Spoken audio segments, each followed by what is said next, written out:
Oke, jadi belakangan ini kita melakukan semuanya di rumah karena dunia lagi terjangkit wabah penyakit yang berasal dari sebuah virus yang bernama coronavirus.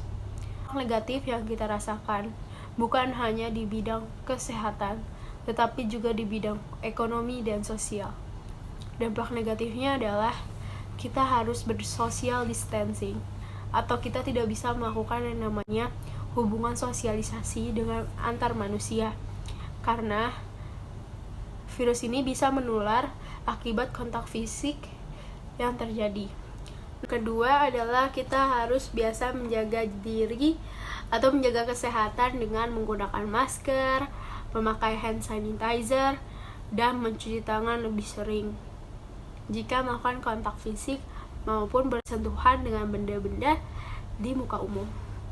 Dampak ekonomi yang terjadi akibat virus corona ini atau coronavirus ini, yang pertama adalah kebutuhan ekonomi rumah tangga itu menurun sehingga perekonomian juga menurun. Kedua, ketidakpastian yang berjangka panjang ini menyebabkan investasi itu melemah. Jadi setiap negara itu pasti ekonominya menurun. Dan dampak-dampak kecil lainnya akibat ekonomi menurun seperti terjadinya PHK besar-besaran, kehilangan pekerjaan, menurunnya pemasukan. Dan kita bisa melihat dampak positif dari coronavirus ini karena segala sesuatunya itu pasti punya dua sisi. Dampak positif yang pertama adalah kita bisa yang namanya menghabiskan waktu lebih banyak bersama keluarga karena kita melakukan semuanya di rumah. Yang kedua, kita bisa menggunakan alat elektronik yang kita punya atau media sosial yang kita punya dengan baik dan memanagenya. Yang ketiga, kita jadi lebih produktif mencoba hal-hal baru karena kita saking bosannya di rumah.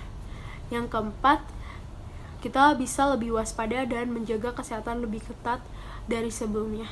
Dengan adanya pandemik ini, kita bisa mengambil dampak positifnya, yaitu orang-orang melakukan usaha terbaik untuk terhindar dari virus ini.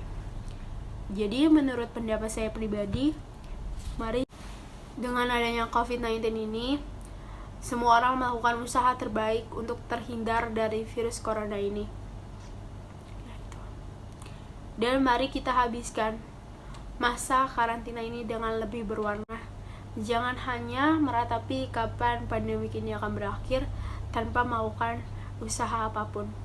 Lebih baik kita berdoa agar para medis diberikan kesehatan agar dia tetap menjalankan tugasnya untuk menyelamatkan kita dari virus corona ini. Dan kita bisa membuat masa pandemi ini lebih berwarna dengan aktif di sosial media.